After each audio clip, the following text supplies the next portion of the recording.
हल्कू अपनी पत्नी से कहता है। अरे सुनो, शहना आया है, लाओ जो रुपए रखे हैं उसे दे दो। अरे किसी तरह गर्दन तो छूटे। मुन्नी झाड़ू लगा रही थी। वो बोली। 3 ही तो रुपए हैं, दे दूं तो कंबल कहाँ से आएगा। माघ पूस की रात खेत में कैसे कटेगी। उससे कह दो फसल पर रुपया देंगे, अभी नहीं है। हल्कू थोड़ी देर तक चुपचाप खड़ा रहा और अपने दिल में सोचता रहा। पूस सर पर आ गया है। बगैर कंबल के खेत में रात को वो किसी तरह सो नहीं सकता, मगर शहना मानेगा नहीं। और फिर मुन्नी से कहा। ला दे दे, गर्दन तो किसी तरह से बचे।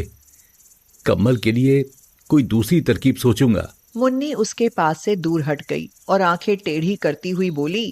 कर चुके दूसरी तरकीब, जरा सुनूं कौन तरकीब करोगे। हाँ, न जाने कितना रुपया बाकी है जो किसी तरह आधा ही नहीं होता। मैं कहती हूँ तुम खेती क्यों नहीं छोड़ देते। मर मर कर काम करो, पैदावार हो तो उससे कर्जा अदा करो। ऐसी खेती से बाज आए। मैं रुपए ना दूंगी, ना दूंगी। हाँ। हल्कू रंजीदा होकर बोला। तो क्या गालियां खाऊं? गाली क्यों देगा, क्या उसका राज है। मगर यह कहने के साथ ही उसकी तनी हुई भवें ढीली पड़ गईं। फिर उसने ताक पर से रुपए उठाए और लाकर हल्कू के हाथ पर रख दिए। फिर बोली। तुम अब की खेती छोड़ दो। हाँ, मजदूरी में सुख से एक रोटी तो खाने को मिलेगी, किसी की धौंस तो ना रहेगी। अच्छी खेती है, मजदूरी करके लाओ, वो भी उसमें झोंक दो। हल्कू ने रुपए लिए और इस तरह बाहर चला। उसने एक एक पैसा काट कर 3 रुपए कंबल के लिए जमा किए थे। वो आज निकले जा रहे हैं। एक एक कदम के साथ उसका दिमाग अपनी नादानी के बोझ से दबा जा रहा था। पूस की अंधेरी रात, आसमान पर तारे भी ठिठुरते हुए मालूम होते थे। हल्कू अपने खेत के किनारे ओक के पत्तों की एक छतरी के नीचे बांस के खटोले पर अपनी पुरानी गाढ़े की चादर ओढ़े हुए कांप रहा था। खटोले के नीचे उसका साथी कुत्ता जबरा पेट में मुंह डाले सर्दी से कूं कूं कर रहा था। दो में से एक को भी नींद न आती थी। हल्कू ने घुटनों को गर्दन में चिमटाते हुए कहा। क्यों जबरा, जाड़ा लगता है? तो यहाँ क्या लेने आया था? अब खा सर्दी, मैं क्या करूं? अब रो। जबरा ने लेटे हुए दुम हिलाई। शायद वो ये समझ गया था कि उसकी कूं कूं की आवाज से उसके मालिक को नींद नहीं आ रही है। हल्कू ने हाथ निकाल कर जबरा की ठंडी पीठ सहलाते हुए कहा। कल से मेरे साथ ना आना, नहीं तो ठंडे हो जाओगे। ये पछुआ हवा ना जाने कहां से बर्फ लिए आ रही है। उठूं फिर एक चिलम भरूं, किसी तरह रात तो कटे। 8 चिलम तो पी चुका, ये खेती का मजा है। हल्कू उठा और गड्ढे में जरा सी आग निकालकर चिलम भरी। जबरा भी उठ बैठा। हल्कू ने चिलम पीते हुए कहा। पिएगा चिलम?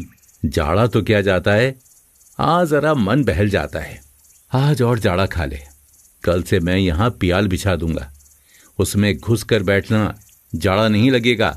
जबरा ने अगले पंजे उसके घुटनों पर रख दिए और उसके मुंह के पास अपना मुंह ले गया।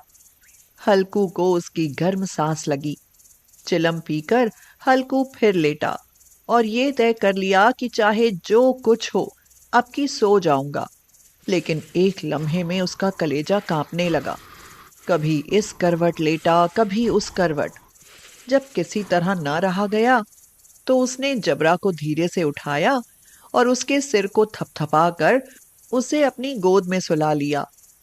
कुत्ते के जिस्म से मालूम नहीं कैसी बदबू आ रही थी, पर उसे अपनी गोद से चिमटाते हुए ऐसा सुख मालूम होता था जो इधर महीनों से उसे न मिला था।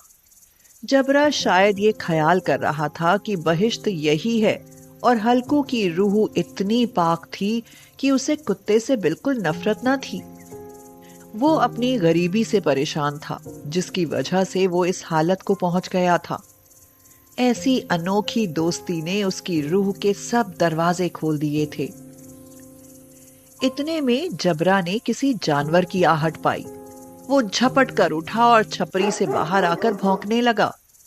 हल्कू ने उसे कई बार पुचकार कर बुलाया, पर वो उसके पास ना आया। खेत में चारों तरफ दौड़ दौड़ कर भौंकता रहा। एक लम्हे के लिए आ भी जाता तो फौरन ही फिर दौड़ता। फर्ज की अदायगी ने उसे बेचैन कर रखा था। 1 घंटा गुजर गया। सर्दी बढ़ने लगी। हल्कू उठ बैठा और दोनों घुटनों को छाती से मिलाकर सिर को छुपा लिया। फिर भी सर्दी कम ना हुई। उसने उठकर आसमान की ओर देखा। अभी कितनी रात बाकी है? अभी 1 घड़ी से ज्यादा रात बाकी है। हल्कू के खेत से थोड़ी दूर के फासले पर एक बाग था। पतझड़ शुरू हो गई थी। बाग में पत्तों का ढेर लगा हुआ था। हल्कू ने सोचा, चलकर पत्तियां बटोरूं और उनको जलाकर खूब तापूं। रात को कोई मुझे पत्तियां बटोरते देखे तो समझे कि कोई भूत है। कौन जाने कोई जानवर ही छुपा बैठा हो। मगर अब तो बैठे नहीं रहा जाता। बहुत ठंड है। उसने पास के अरहर के खेत में जाकर कई पौधे उखाड़े और उसका एक झाड़ू बनाकर हाथ में सुलगता हुआ उपला लिए बाग की तरफ चला। जबरा ने उसे जाते देखा तो पास आया और दुम हिलाने लगा। हल्कू ने कहा, अब तो रहा नहीं जाता जबरू। चलो बाग में पत्तियां बटोर कर तापें। इकट्ठे हो जाएंगे तो फिर आकर सोएंगे। अभी तो रात बहुत है। हल्कू ने आग जमीन पर रख दी और पत्तियां बटोरने लगा। थोड़ी देर में पत्तों का एक ढेर लग गया। हाथ ठिठुरते जाते थे, नंगे पांव गले जाते थे और वो पत्तियों का पहाड़ खड़ा कर रहा था। उसी अलाव में वो सर्दी को जलाकर खाक कर देगा। थोड़ी देर में अलाव जल उठा। उसकी लौ ऊपर वाले दरख्त की पत्तियों को छू छू कर भागने लगी। हल्कू अलाव के सामने बैठा हुआ आग ताप रहा था। 1 मिनट में उसने अपनी चादर बगल में दबा ली और दोनों पांव फैला दिए। उसने जबरा से कहा, क्यों जबरा, अब तो ठंड नहीं लग रही है ना? जबरा ने कूं कूं करके गोया कहा, अरे अब क्या ठंड लगती ही रहेगी। पहले ही ये तरकीब नहीं सूझी, नहीं तो इतनी ठंड क्यों खाते। जबरा ने दुम हिलाई। हल्कू बोला, अच्छा आओ इस अलाव को कूद कर पार करें, देखें कौन निकल जाए है। अगर जल गए बच्चा तो मैं दवा ना करूंगा। अब मुन्नी से कल ये ना जड़ देना कि रात ठंड लगी और ताप ताप कर रात काटी, वरना लड़ाई करेगी वो। ये कहता हुआ वो उछला और उस अलाव के ऊपर से साफ निकल गया। पैरों में जरा सी लिपट गई, पर वो कोई बात न थी। जबरा अलाव के गिर्द घूमकर उसके पास खड़ा हुआ। हल्कू ने कहा, चलो चलो ऊपर से कूद कर आओ। वो फिर कूदा और अलाव के उस पार आ गया। पत्तियां जल चुकी थीं। बगीचे में फिर अंधेरा छा गया था। राख के नीचे कुछ कुछ आग बाकी थी। हल्कू ने फिर चादर ओढ़ ली और गर्म राख के पास बैठा हुआ एक गीत गुनगुनाने लगा। उसके जिस्म में गर्मी आ गई थी, पर जूं जूं सर्दी बढ़ती जाती थी उसे सुस्ती दबा लेती थी। जबरा जोर से भौंककर खेत की तरफ भागा। हल्कू को ऐसा मालूम हुआ कि जानवर का एक झुंड उसके खेत में आया। शायद नील गाय का झुंड था। उनके कूदने और दौड़ने की आवाजें साफ कान में आ रही थी। फिर ऐसा मालूम हुआ कि खेत में चर रही हैं। उसने दिल में कहा, जबरा के होते हुए कोई जानवर खेत में नहीं आ सकता। नोच ही डाले, मुझे वहम हो रहा है। अरे मुझे भी कैसा धोखा हुआ। उसने जोर से आवाज लगाई, जबरा जबरा। जबरा भौंकता रहा, उसके पास ना आया। जानवरों के चरने की आवाज चर चर सुनाई देने लगी। हल्कू अब अपने को फरेब न दे सका, मगर उसे उस वक्त अपनी जगह से हिलना जहर मालूम होता था। वह अपनी जगह से न हिला। बैठे बैठे जानवरों को भगाने के लिए चिल्लाने लगा, लियो लियो लियो लियो, हो हा हा हा हा हा हा, लियो लियो लियो लियो लियो, हा हा हा हा हा। मगर जबरा फिर भौंक उठा। अगर जानवर भाग जाते तो वो अब तक लौट आया होता। नहीं भागे, अभी तक चल रहे हैं। शायद वो सब भी समझ गए हैं कि इस सर्दी में कौन बीघा है जो उनके पीछे दौड़ेगा। फसल तैयार है। कैसी अच्छी खेती थी।